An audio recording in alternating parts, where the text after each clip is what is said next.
사도 바울은 세 차례에 걸쳐서 전도 여행을 했습니다. 오늘 읽었던 말씀은 1차 전도 여행의 마지막 여정을 우리에게 소개하고 있습니다. 루스드라에서 유대인들에게 돌에 맞아서 실신하였던 사도 바울은 그 일행과 함께 더베로 가서 복음을 전하고 그리고 이제 안디옥으로 다시 돌아오게 됩니다.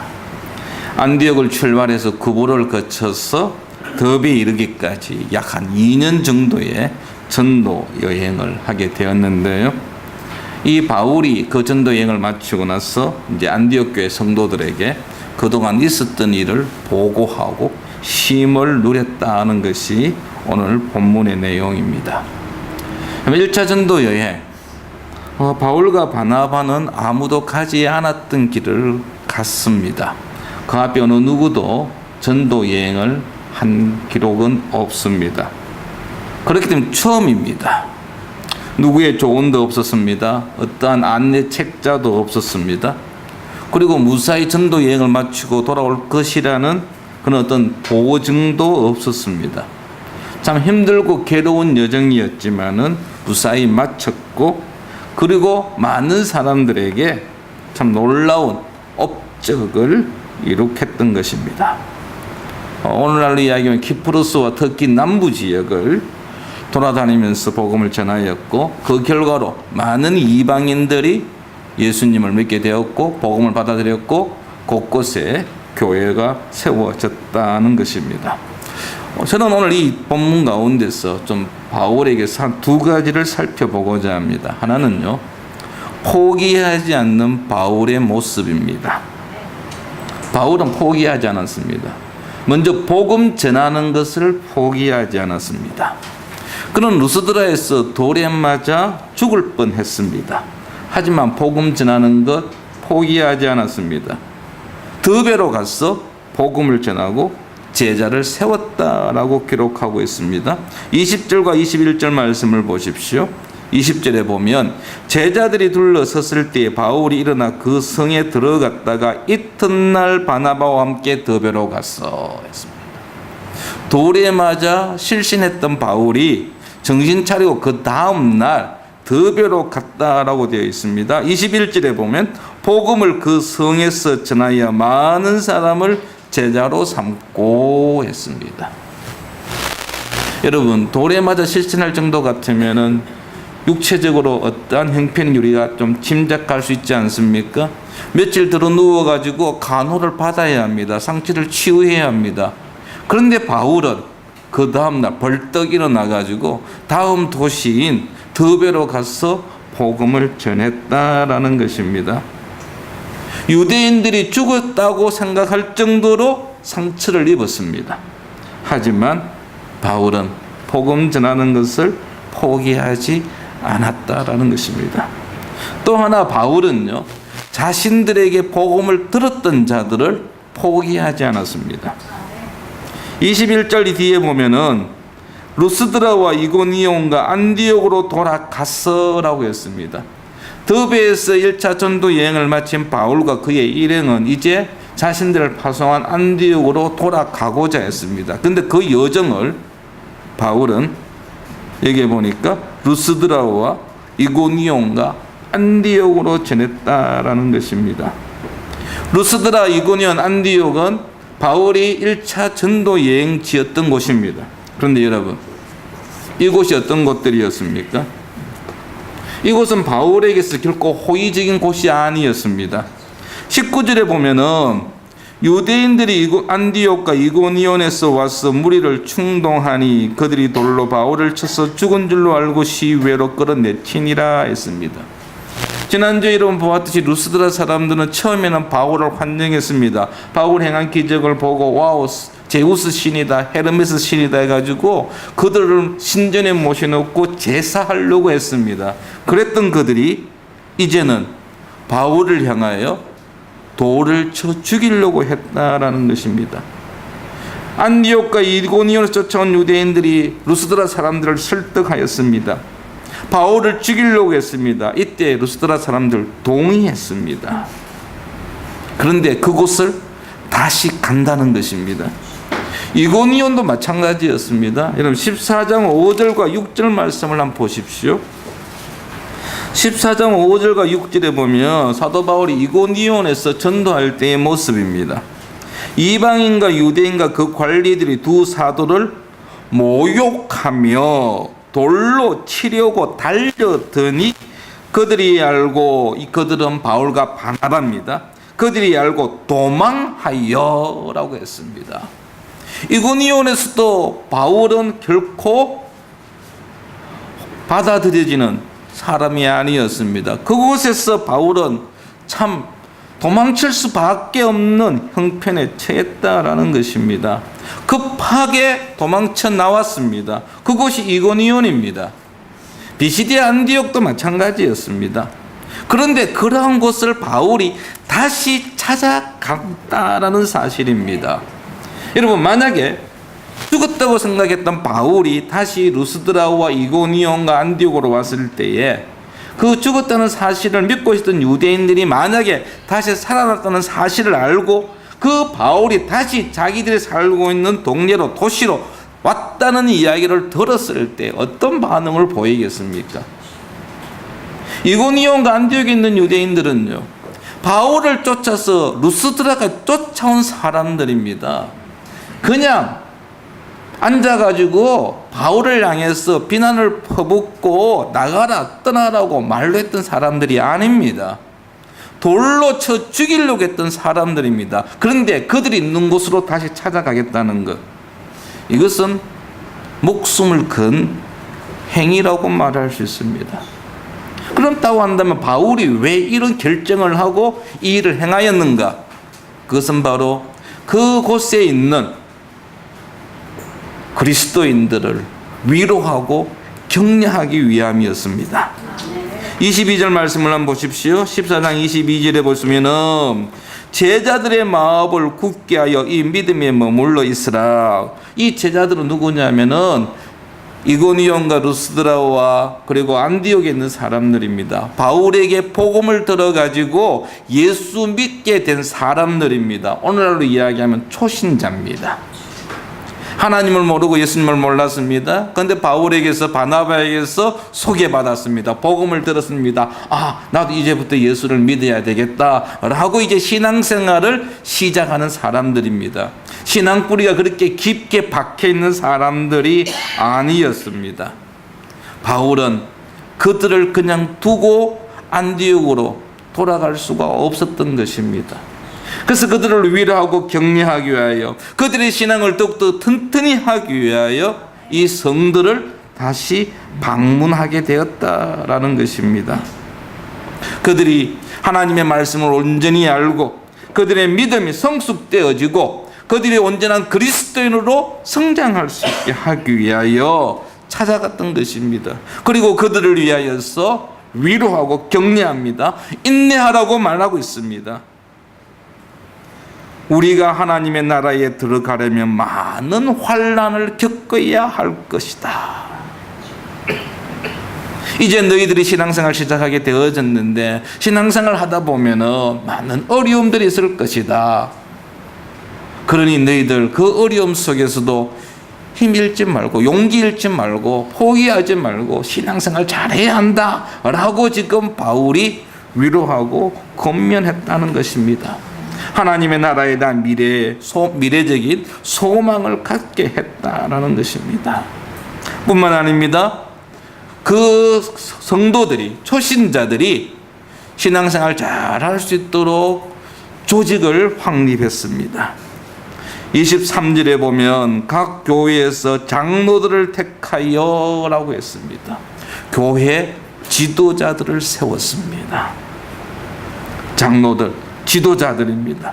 이 이방인들의 신앙 공동체가 확고히 서게 하기 위해서는 그 모임을 지탱시켜 줄 수 있는 구체적인 조직이 필요하다는 것을 바울은 알고 있었기 때문에 그들 가운데에 신앙이 좋은 분들을 지도자로 세웠다라는 것입니다. 신약 성경에 보면은 이 부분을 제자들을 위하여 장로들을 세웠다라고 했습니다. 장로들은 신자들을 위해서, 성도들을 위해서 세워진 자들입니다. 교회 지도자들은 평신도를 위해서 세워진 자들입니다. 어깨에 힘주고 큰 소리 치라고 세운 자들이 결코 아닙니다. 그러면 교회 지도자들은 겸손해야 합니다. 엎드려야 합니다. 섬겨야 합니다. 이것이 지도자들이 세워진 이유입니다. 그리고 23절 뒤에 보시면은 그들이 믿는 주께 그들을 위탁하고 했습니다. 장로를 세운 바울이요, 그 교회를 주님께 부탁하고 있습니다. 그래서 위탁하다는 것, 맡긴다는 것이죠. 바울은 복음의 전파에 의해서 생겨난 교회를 주님께 부탁하고 주님께서 지켜주시고 주님께서 돌보아 주시도록 주님께 온전히 위임했다는 것입니다. 바울은 자신이 전도한 자들을 끝까지 포기하지 않았습니다. 우리 믿음찬교회 성도 여러분, 지금 마음속에 전도 대상자가 있습니까? 내가 이 사람을 꼭 전도해야 되겠다라고 마음에 품고 있는 자가 있다고 한다면 어떤 상황 속에서도 여러분 포기하지 마십시오. 그 사람을 내 마음에 허락하신 것은 하나님께서 내가 그에게 복음 전하기를 원하시기 때문입니다. 하나님이 우리를 택해서 그 사람에게 복음 전하기를 원하십니다. 그리고 하나님이 그 사람을 포기하지 않았습니다. 그런데 왜 우리가 포기해야 합니까? 여러분, 10번 찍어서 안 넘어가는 나무 11번 찍어야죠. 11번 찍어도 안 넘어가면 12번 찍어야 합니다. 포기해서는 안 됩니다. 가족들 가운데, 이웃들 가운데에, 친구들 가운데에 아직 예수 그리스도를 알지 못하는 자가 있다고 한다면 우리는 그들을 마음에 품고 한 달이고 1년이고 10년이고 계속해서 그 영혼을 위해서 기도해야 할 것입니다. 그리고 혹시 전도한 분들 중에 지금 마음에 상처받아 이런저런 형편 때문에 교회를 나오지 아니하고 장기 결석 중에 있다고 한다면 여러분 끝까지 챙겨보시기 바랍니다. 참 초신자를 챙긴다는 게 쉬운 게 아닙니다. 귀찮습니다. 이거는 매일 전화해야 합니다. 주일 아침마다 연락을 취해야 합니다. 그러나 여러분 우리가 해야 할 일입니다. 그 초신자가 온전한 하나님의 백성으로 하나님의 자녀로 성장할 수 있도록 온전한 그리스도인으로 성숙할 수 있도록 우리가 기도하고 도와야 한다는 것입니다. 비록 그 사람이 내 마음을 아프게 하고 나를 힘들게 했다 할지라도 여러분 그만두는 일이 없기를 바랍니다. 예수 그리스도께서는 저를 위하여 여러분을 위하여 십자가에 못 박혀 죽으셨습니다. 그런데 주님은 그 사람을 위해서도 십자가에 못 박히셨습니다. 하나님이 그를 포기하지 않았습니다. 그런데 우리가 어떻게 포기할 수 있습니까? 지금 함께 신앙생활 하지 않는다고 해서 여러분들 답답해하거나 낙심하지 마십시오. 언젠가는 함께 하나님 앞에 나와 예배할 날을 꿈꾸며 기도하는 저와 여러분 되기를 바랍니다. 또 하나 우리가 바울에게서 볼 수 있는 모습은요, 자신의 수고함을 자랑하지 않는 바울의 모습입니다. 27절 말씀 우리 같이 한번 읽어보겠습니다. 27절 시작. 그들이 이르러 교회를 모아 하나님이 함께 행하신 모든 일과 이방인들에게 믿음의 문을 여신 것을 보고하고, 이제 안디옥으로 돌아온 사도 바울은 교회 성도들에게 그동안 있었던 일에 관하여 선교 보고를 했습니다. 선교 여행 중에 있었던 여러 가지 일들을 언급하였는데요, 여기에 보니 하나님이 함께 행하신 모든 일이라고 되어 있습니다. 바울이 2년 동안 선교 여행하는 가운데 많은 어려움이 있었습니다. 환난이 있었습니다. 핍박이 있었습니다. 그리고 많은 열매를 맺었습니다. 금이 환영했습니다. 얼마든지 자랑할 수 있습니다.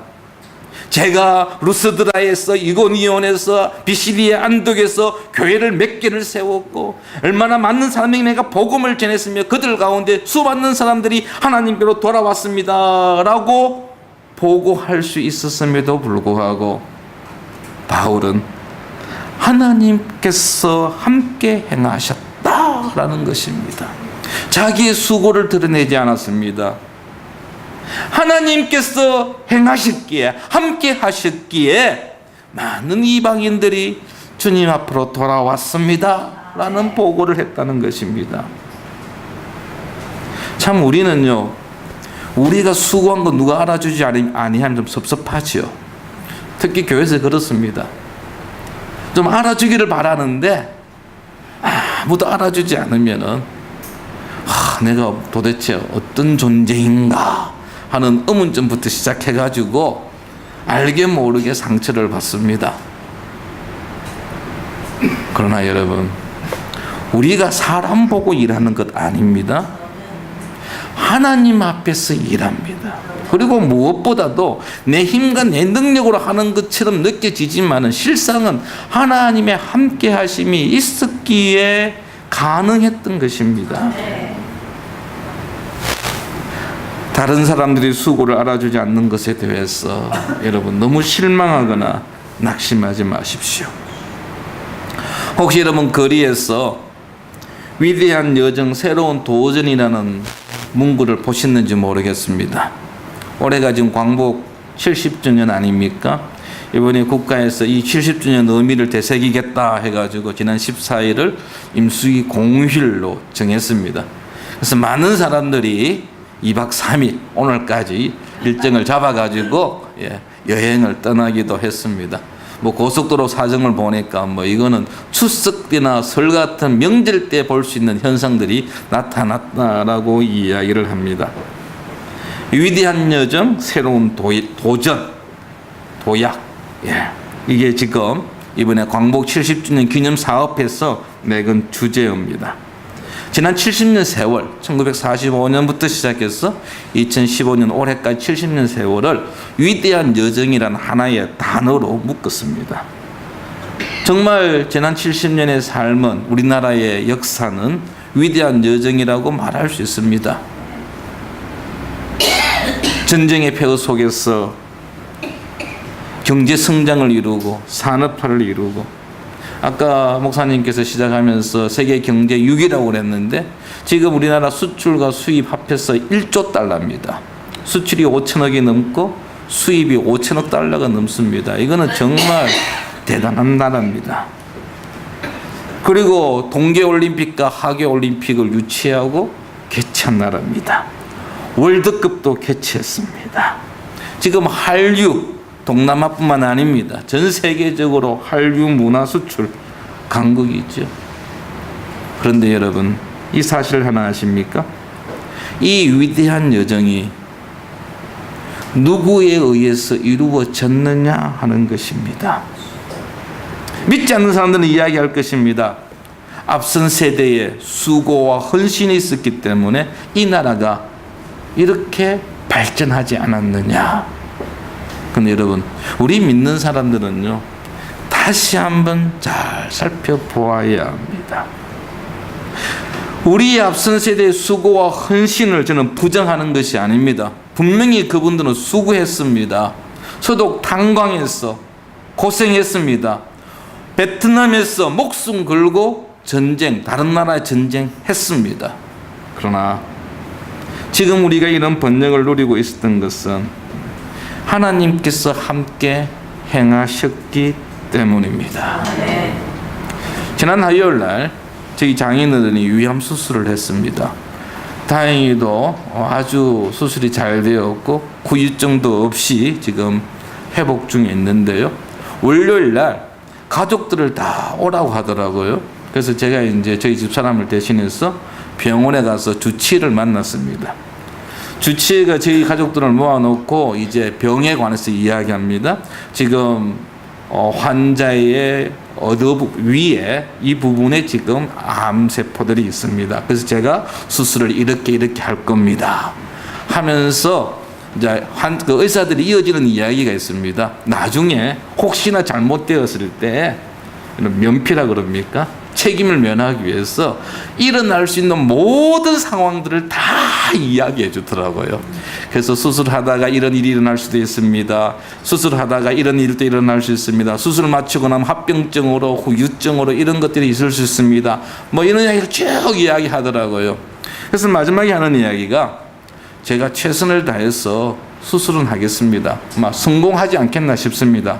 그런데 여러분, 결과는 하늘이 압니다. 그래요. 의사 입에서 나오는 이야기입니다. 자기가 최선을 다해서 수술하겠지만은 결과는 하늘이 압니다. 제가 그 이야기를 들으면서 이분이 기독교인 인간인가 하는 좀 궁금한 점이 좀 생겼어요. 그런데 그분의 이야기 속에서 제가 좀 더 신뢰를 가졌습니다. 자신이 갖고 있는 실력을 자랑하는 게 아니고 자신의 한계를 인정하면서 수술이 임하는 의사의 모습이 저에게 좀 더 신뢰를 주었던 것입니다. 여러분, 위대한 여정 하나님의 함께 하심으로 이루어졌습니다. 오늘 주보에 보시면은 재헌국회 개원하는 날 기도문이 실려 있습니다. 하나님의 함께 하심으로 위대한 여정이 시작되었음을 잘 보여주는 좋은 예가 아닌가 싶습니다. 여러분, 여기 있는 실린 기도문은요, 우리나라 국회 그 속기록에 기록되어 있는 것입니다. 5월 10일 날, 1948년 5월 10일 날 여러분 50선거를 했습니다. 그래서 전국에 국회의원 뽑는 선거를 했습니다. 1대 국회의원을 우리 재헌의원이라고 이야기합니다. 그들을 뽑는 선거를 하고 그 다음에 5월 31일 날 모여서 이제 재헌국회를 시작합니다. 그때 이승만 대통령이 임시의장을 맡아가지고 거기에 모인 국회의원들에게 하나 제안을 합니다.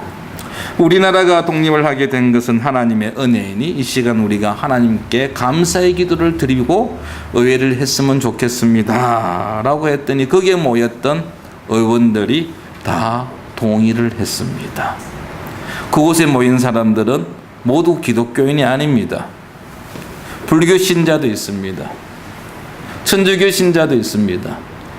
무종, 종교를 갖지 않는 분도 있습니다.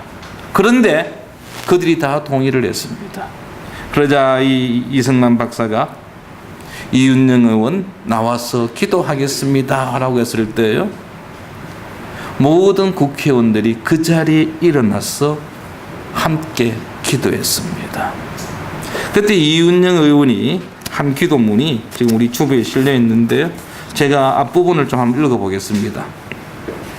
이 우주와 만물을 창조하시고 인간의 역사를 섭리하시는 하나님이시여, 이 민족을 돌아보시고 이 땅에 축복하셔서 감사에 넘치는 오늘이 있게 하심을 주님께 저희들은 성심으로 감사하나이다.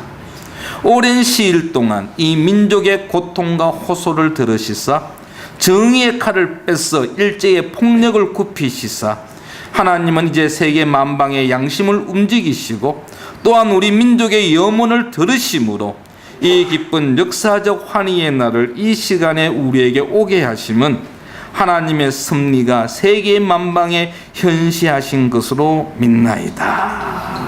아멘. 여러분, 광복되어짐이 하나님의 은혜로 고백하고 있습니다. 하나님께서 함께 하셔서 이 나라에 해방을 주셨다는 고백이 담겨져 있습니다. 지난 70년 이곳까지 온 것 하나님의 함께 행하심입니다. 새로운 도약도 마찬가지입니다.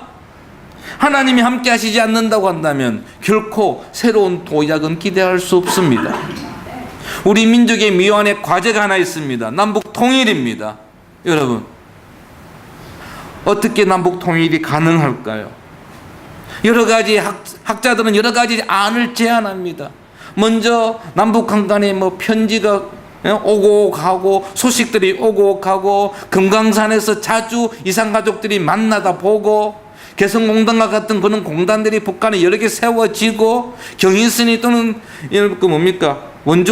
원산까지 또는 신의주까지 그 철도가 연결되어지고 하다 보면은 이 땅에 통일이 오지 않겠느냐라고 이야기를 합니다. 독일의 통일을 가지고 와서 이야기를 합니다. 그런데 정말 중요한 것은 하나님의 은혜가 필요하다는 것입니다. 하나님의 함께 하심이 있을 때에 이 나라의 통일은 이루어집니다. 오늘 광복 70주년 그 기념 예배를 우리가 드림에 있어서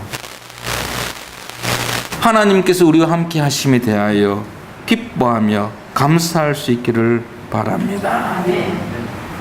하나님이 함께 하심이 있어야 이 모든 것들이 이루어짐을 기억하십시오. 하나님이 함께 하심으로 지금 우리가 풍성함을 누리고 있는 것입니다. 그렇다고 한다면 예수 믿는 우리가 과연 무엇을 해야 할 것이냐 하는 것입니다. 우리 예수 믿는 사람들은요, 이 나라가, 이 민족이 하나님이 기뻐하지 않는 일을 이 민족이 하지 않도록 기도해야 할 것입니다. 지금 우리 주변을 한번 살펴보십시오. 하나님 마음을 아프게 하는 것들이 얼마나 많이 일어나고 있습니까? 이런 일들이 일어나지 아니하도록 우리가 주님 앞에 엎드려 기도해야 할 것입니다. 그리고 아직도 주님을 모르는 자들을 향해서 사도 바울이 외쳤던 것처럼 그들을 향하여 복음을 전해야 한다는 것입니다. 그들이 하나님 앞으로 돌아올 때에 이 민족이 살 길입니다. 이 복음 전하는 예수 그리스도께서 나를 위하여 십자가에 죽으셨고 예수 그리스도를 통하여서 우리가 영생을 누리고 이 나라와 이 민족이 살 수 있는 유일한 길임을 알고 그들에게 외치는 이 일에 적극 동참하는 우리 모든 성도들 되기를 축원합니다. 기도하겠습니다. 아버지 하나님,